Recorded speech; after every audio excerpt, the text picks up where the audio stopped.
В эфире информационно-аналитическая программа «Новое время». В студии я, Айгуль Мукей, сурдопереводчик Жансулу Ерланхза. Сегодня в выпуске. За 3 суток более 1000 человек эвакуировались с заснеженных трасс в Казахстане.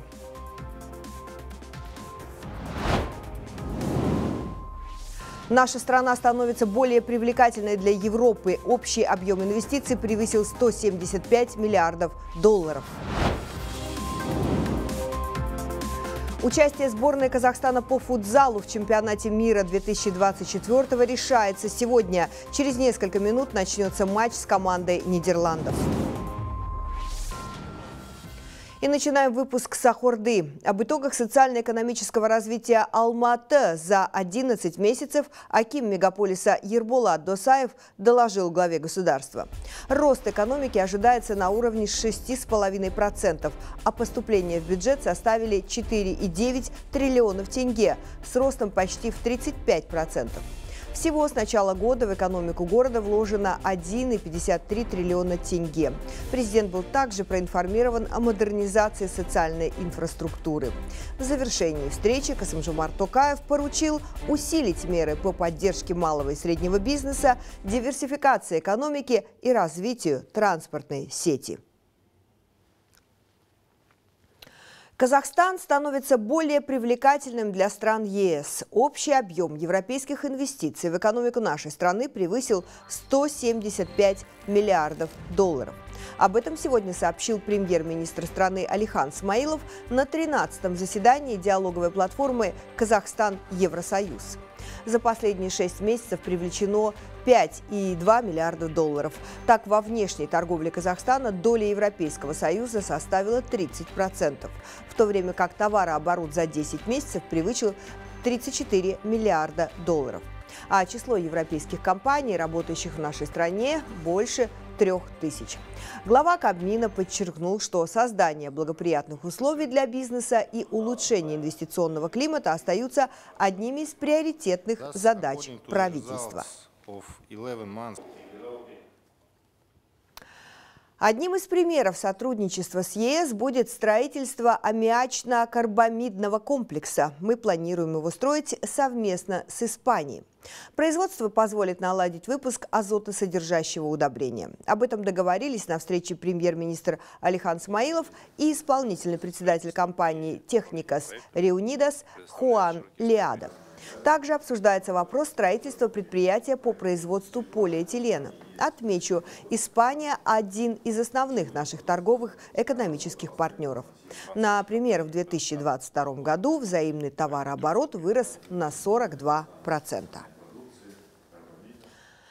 Между тем, председатель Сената Маулен Ишимбаев считает, что оборонные предприятия нашей страны должны быть в государственной собственности. Сегодня сенаторы вернули в Мажилис соответствующий законопроект, потому что были не согласны с положениями как раз-таки по оборонным предприятиям.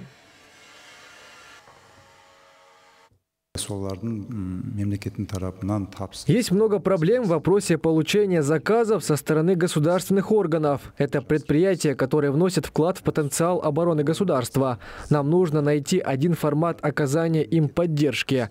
Если нужно внести изменения в части оказания поддержки, мы готовы рассмотреть это с депутатами. Однако от вас требуется конкретная позиция. Если у нас не будет такой позиции, а госзаказ будет формироваться по-своему, не будет системной работы.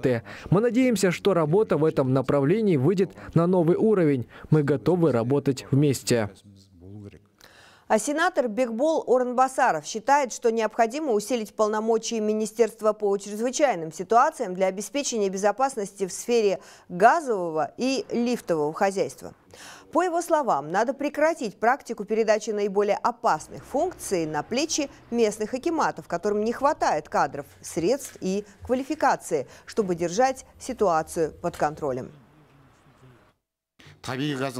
Люди не имеют инструмента для обнаружения утечки природного газа без запаха, поэтому невозможно определить, уходит ли природный газ без одоризации. Рекомендуем предусмотреть усиление деятельности Министерства по чрезвычайным ситуациям для обеспечения безопасности в сфере газового и лифтового хозяйства с проведением мониторинга и разграничением полномочий государственного надзора и контроля. Усилить контроль и учет нормальной работы объектов одоризации при подаче газа в социальные и бытовые объекты. Признать лифты опасным грузоподъемным механизмом и разработать новую программу по замене лифтов с истекшим гарантийным сроком. ГЧП – государственно-частное партнерство. Это сотрудничество власти с бизнесменами в реализации социальных проектов. Например, когда в частном детском саду государство гарантирует места для детей по низкой стоимости, доплачивая за родителей. От такого сотрудничества выигрывают все. Ребенок ходит в сад, предприниматель имеет стабильный доход, государство дает дошкольное образование. И такая форма работы есть во многих сферах. Так, на 1 ноября в нашей стране заключено свыше 1000 подобных договоров на сумму больше 2 миллиарда тенге. Основная часть договоров, это 88%, относится к сфере образования, здравоохранения и социальных услуг, а также энергетики, жилищно-коммунального хозяйства. Однако самыми капиталоемкими являются отрасли транспорта и инфраструктуры. Тем не менее, количество проектов государственно-частного партнерства в 2023 году значительно сократилось. Об этом накануне заявил мажилисмен Магеррам Магеррамов. Одной из причин такой ситуации он видит в боязни чиновников постоянных проверок, а другая была озвучена президентом страны в послании. Проекты ГЧП стали кормушкой для недобросовестных бизнесменов. Моя коллега Евгения Бодрова поговорила с депутатом Магеррамом Магеррамовым о том, как нам все же развивать эту сферу, чтобы и у инвесторов не было вопросов, а у чиновников не было страха.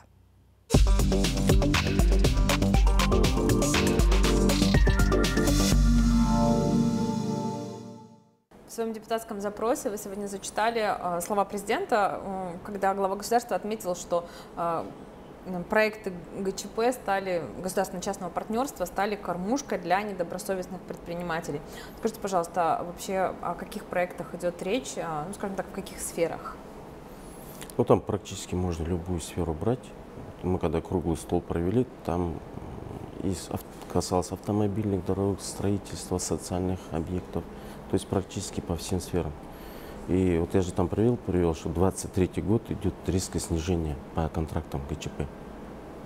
Это тревожно. И поэтому вот мы собрались, мы в течение 2 часов как раз об этом говорили.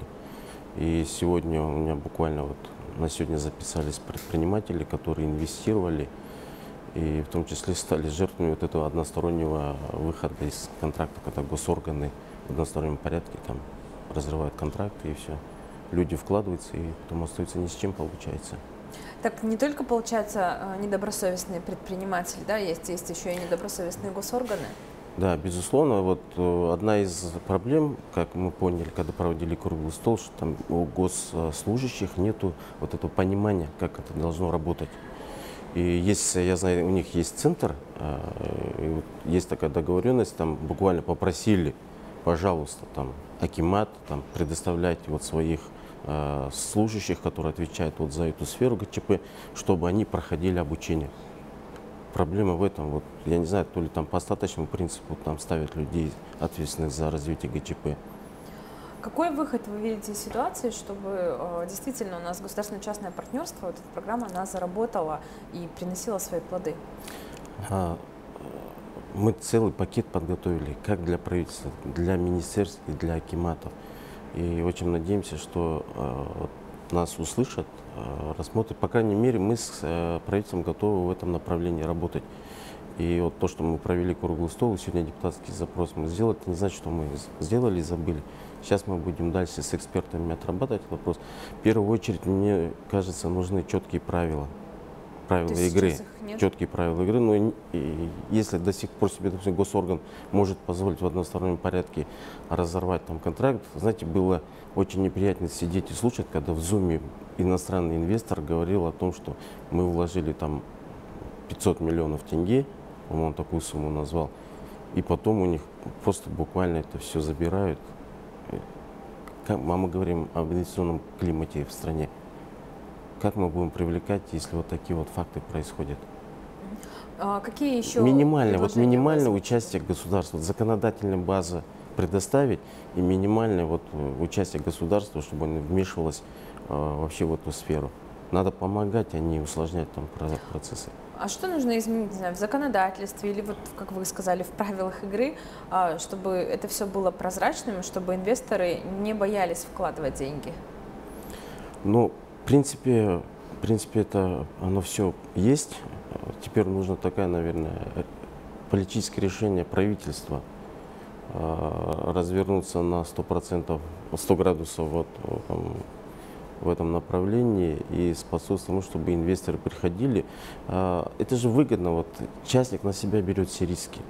Государство там практически не рискует ничем, предоставляя возможность инвестору заходить, строить эти школы, общежития. Вот те же общежития, да? Мы следующее хотим спросить у правительства. В прошлом году они заявили, что каждый год они будут строить 10 тысяч койко-мест для студентов. Но мы точно знаем, что этого нет. А нет, потому что инвесторам не дают туда приходить. Нет, потому что программа ГЧП не работает. И об этом, кстати, тоже говорили во время круглого стола. Мы с вами сейчас обсудили влияние, скажем так, госорганов на программу. А что делать, чтобы бороться как раз-таки с недобросовестными предпринимателями, которые используют ГЧП как кормушку? Ну, я думаю, здесь, знаете, конечно, от этого 100% никогда не застрахуйся, но все-таки при выборе и инвесторов, и тех, кто приходит по программе ГЧП, мне кажется, нужен такой отбор, в том числе историю смотреть. Не просто там кто-то раз создали вдруг именно для того, чтобы недобросовестно использовать эту возможность. И я, знаете, никогда не поверю, что тот, кто бизнесмен приходит, он один. Там обязательно в связке с кем-то из государственных органов. Такое не может быть, что предприниматель такой настолько предприимчив, что не только в бизнесе, но и в этих схемах обмана. Поэтому здесь, мне кажется, должны быть обоюдные. И те, кто заводит их на этот рынок, должны тоже отвечать. Спасибо большое, что согласились к нам прийти.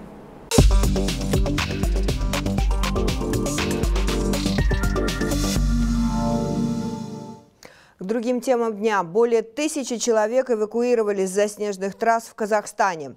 Напомню, из-за непогоды были закрыты более 100 участков дорог в 12 регионах страны. Но, несмотря на все запреты и предупреждения, люди все равно отправляются в путь. Тамерлан Тлеубаев подробнее о ситуации на дорогах страны. Это кадры из Туркестанской области. Кажется, что мороз и сильный метель буквально превращают солярку в лед, останавливая машины на ходу. Из снежного плена заложников непогоды вызволяют спасатели и полицейские. И такая картина на всем юге страны. В районе перевала Кордай образовалась длинная пробка из автомобилей. Похожая ситуация у перевала Машат на границе между Туркестанской и Жамбылской областями. Почти 500 машин. Было вызволено порядка 60-70 грузовых автотранспортных средств, а также легковых. А также оказана вся необходимая помощь, то есть пассажиры, а также водители транспортных средств были перевезены в теплые участки, а также им была дана необходимые теплые вещи, а также питание горячее. А это водитель большегруза застрял в области Жетысу, когда у него замерзла машина. Мужчина рассказал, что направлялся из Алматы на железнодорожную станцию Достык. Чудом его обнаружил автопатруль. Полицейские помогли завести двигатель, сопроводив фуру до ближайшего населенного пункта. Брахмет, помогли, остановились. Людей не оставить. Ага, Казахстан. На этих кадрах видно, в каких условиях вынуждены работать в эти дни тысячи полицейских и спасателей. Сами герои в этой ситуации просят лишь не выезжать в непогоду и, самое главное, беречь себя.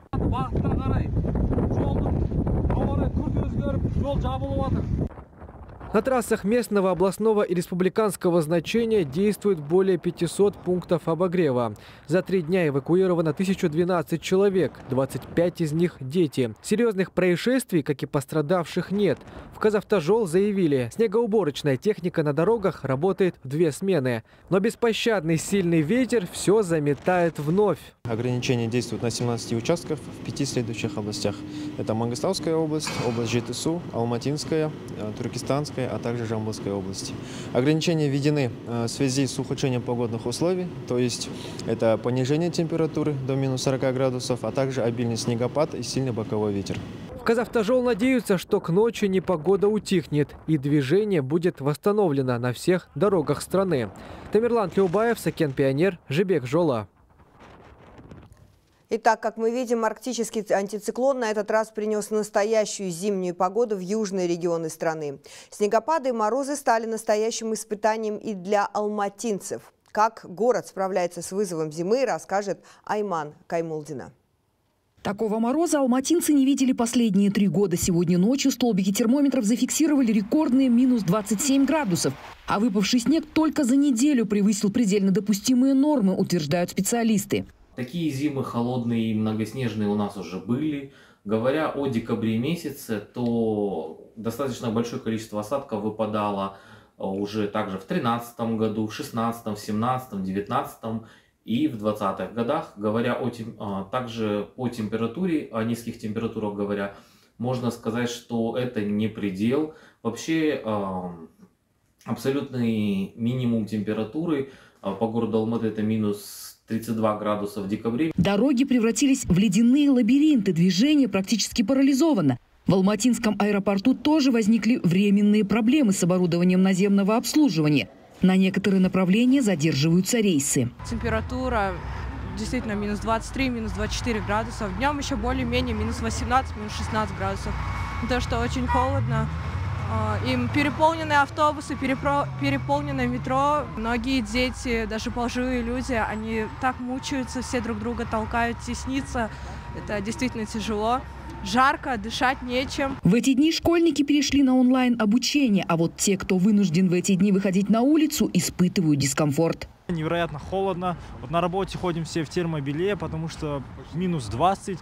Везде пробки, слякоть, машины. Невероятно, не знаем даже, что делать вот эти дни. Вот уже устали от этого холода. Между тем, коммунальные службы работают в авральном режиме, активно убирая снег и справляясь с последствиями холода, а также предпринимая меры для обеспечения безопасности движения. По словам специалистов, с утра вывезли более 5000 кубических метров снега, очистили центральные улицы города.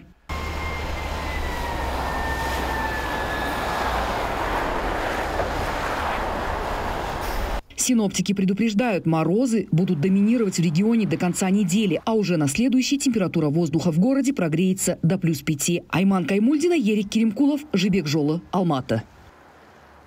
И вновь вернемся в Туркестанскую область. Сильный ветер в Кентау оборвал линии электропередачи, оставив город без тепла и света. Ремонтным бригадам потребовалось несколько часов на устранение аварийной ситуации. Как непогоду переживает самая южная область нашей страны, знает мой коллега Шудин Саидов. Я остался на дороге, машина застряла. Нашли меня спеццели, помогли выбраться. Спасибо им большое. О том, что попадет в бурю, Нуртай Абаев не подозревал. Это видео он снимал, когда ждал помощи, благо смог дозвониться, говорит мужчина. Спасатели нашли его по трассе в Тюлькубасский район.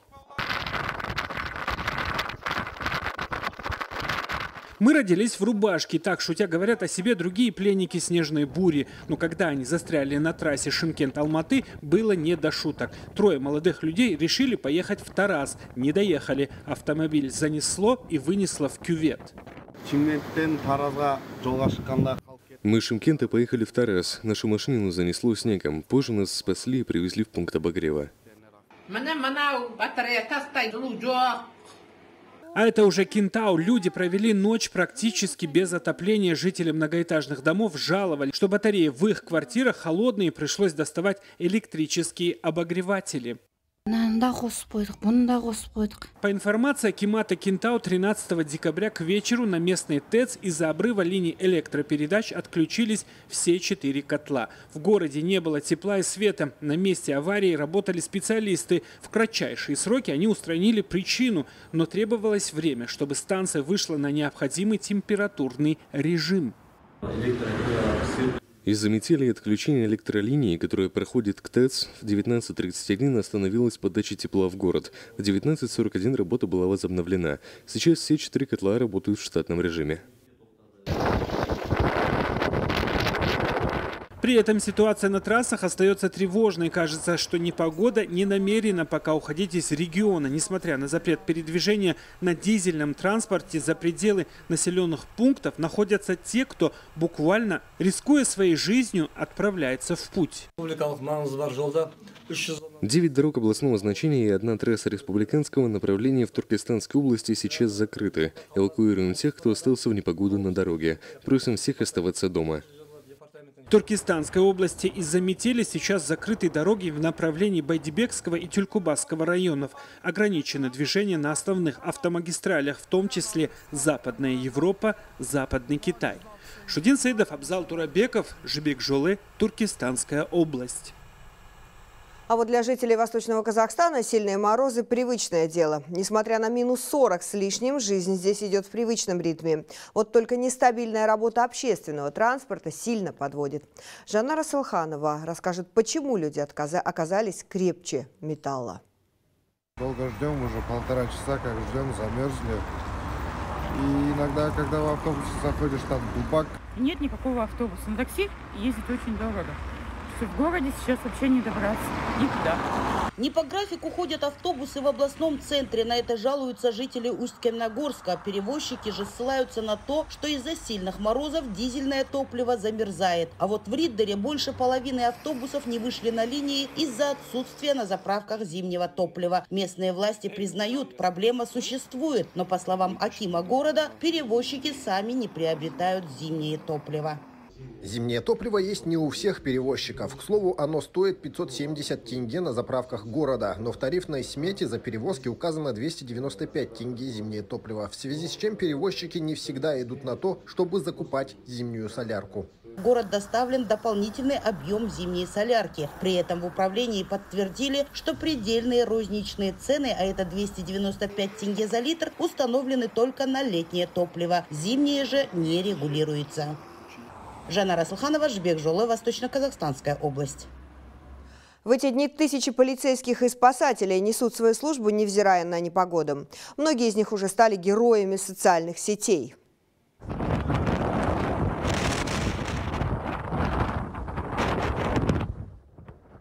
Это видео из Мангыстауской области. Трасса Бейне-Актау. Сильный боковой ветер на покрытом льдом трассе уже отправил «Газель» в кювет. Другие машины полицейским удалось остановить. И это несмотря на ветер, сбивающий с ног, и гололед. Инспектор патрульной полиции Эхлас Мухамеджанов возвращался на свой пост и продолжал нести свою службу.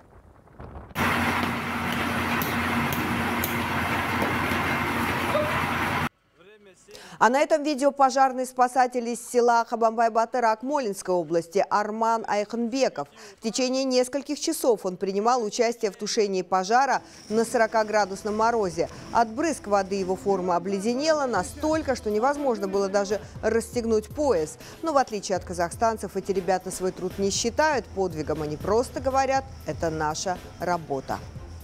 В ходе тушения пожара на улице, согласно приборам, показывало минус 40. Соответственно, при тушении пожара мы обледенели. Приободрял нас наш коллега, водитель, который подбадривал нас, когда мы периодически заходили в кабину греться. В этот момент были осуществлены видеосъемки. Все этим условиям работы мы готовы, так как мы поступали на эту службу, чтобы спасать людей, их имущество, сделали выбор в эту сторону, и поэтому мы выбираем такую благородную профессию.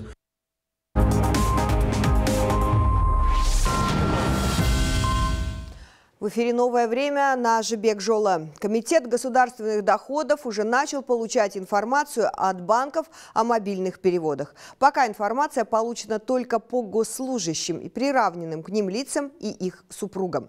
Проверки будут осуществляться поэтапно. С 1 января 2024 года данные от банков будут переданы по работникам госучреждений, субъектов квазигосударственного сектора и их супругам. А с 1 января 2025 года по индивидуальным предпринимателям, руководителям юридических лиц и их супругам. С 1 января 2026 года по всем остальным гражданам. И тогда всеобщая декларация станет обязательной в нашей стране. И сегодня же Сенат одобрил поправки в законодательство по внедрению социальной выплаты за вредный стаж. Средства на нее будут выделяться из 4 источников – республиканского бюджета, страховых компаний, работодателя и пенсионного фонда. В среднем сумма выплаты составляет 208 тысяч тенге. Начислять ее будут ежемесячно и уже со следующего года. Претендовать на специальную соцвыплату смогут работники с 7-летним горячим стажем и достигшие 55 лет. У них также обязательно должны быть профессиональные пенсионные взносы. К слову, в стране определены 2395 профессий, имеющих горячий стаж. Это по их желанию, если они захотят прекратить работать во вредных условиях и перейти на какой-то другой труд, более легкий труд, они подают заявление в соответствующие кадровые службы у работодателей и пишут заявление соответствующее, и им назначается уже выплата. Спасибо. Все выплаты будут назначаться одновременно, и на счет получателя будут перечисляться одномоментно. То есть не так, что бюджет отдельно, работодатель отдельно, а все выплаты в совокупе будут вместе поступать.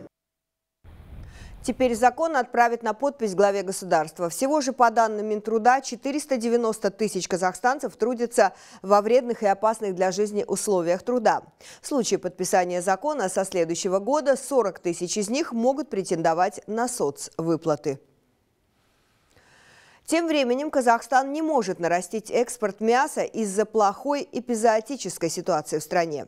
Об этом сегодня заявил депутат Сената Арман Утигулов. По его словам, инфекционные и паразитарные заболевания животных регистрируются все чаще, они обостряются. В частности, бруцеллез. Сенатор считает, что требуются меры экстренного реагирования. Необходимо обеспечить лаборатории современным оборудованием, повысить зарплату ветеринарам и в целом совершенствовать сферу.